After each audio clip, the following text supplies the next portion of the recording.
بسم اللہ الرحمن الرحیم۔ معزز ویورز، السلام علیکم۔ میں ڈاکٹر خالد محمود طاہر، امید ہے کہ آپ خیریت سے ہوں گے۔ آج ہم یہ دیکھیں گے کہ کہا جاتا ہے کہ انسان اشرف المخلوقات ہے۔ کیا اس کا تعلق قرآن سے ہے؟ اور قرآن میں کسی جگہ پر بھی انسان کو اشرف المخلوقات کہا گیا ہے، یا یہ ہماری اپنی من گھڑت باتیں ہیں؟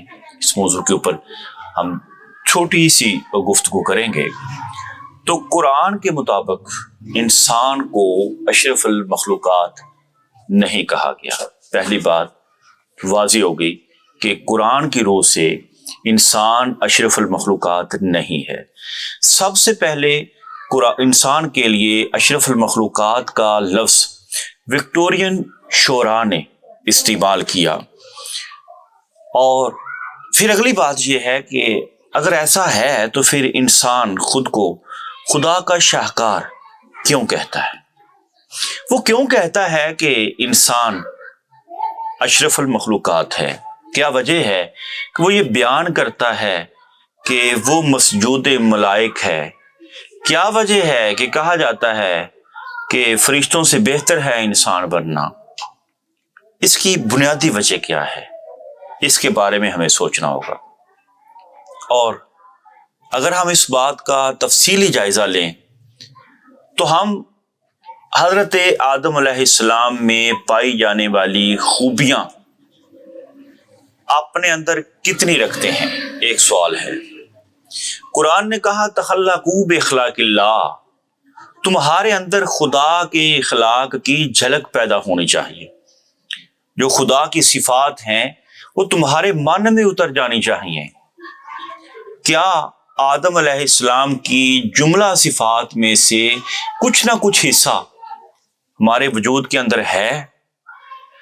اگر ہے تو پھر تو یقینی طور پہ فرشتوں سے ہم بہتر ہیں۔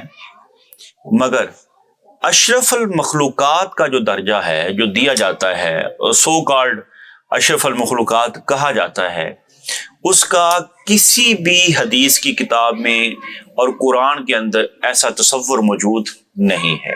اس کی وجہ یہ ہے کہ ہماری اخلاقیات کا یہ حال ہے، اور ہماری بد اخلاقی اس نہج پہ پہنچ چکی ہے کہ انسان نے ہی سقراط کو زہر کا پیالہ دیا۔ یہ الگ بات ہے کہ شاعر نے کہا کہ اس پیالے میں زہر تھا ہی نہیں، ورنہ سقراط مر گیا ہوتا۔ اور پھر شیلے کو سڑکوں کے اوپر گھسیٹا گیا، اور گلیلیو کو عدالتی احتساب کا نشانہ بنایا گیا۔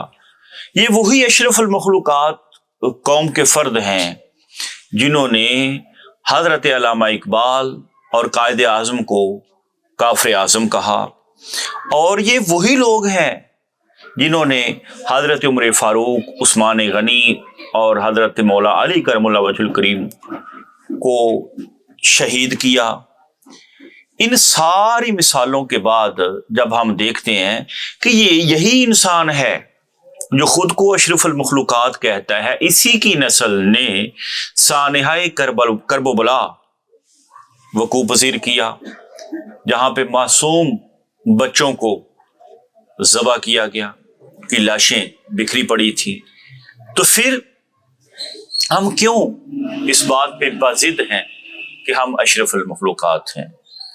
اس کی وجہ یہ ہے کہ ہم اشرف المخلوقات نہیں، بلکہ مخلوق میں اخلاقیات کے لحاظ سے ہم کس درجے پر ہیں یہ دیکھنے کی ضرورت ہے۔ اور اگر ہمارے اندر اخلاقی، انسانی اور خدائی صفات پیدا ہو جائیں اور تخلقوا باخلاق اللہ کے مقام پہ پہنچ جائیں، تو پھر جا کے یہ مقام ملتا ہے کہ خدا بندے سے خود پوچھے بتا تیری رضا کیا ہے۔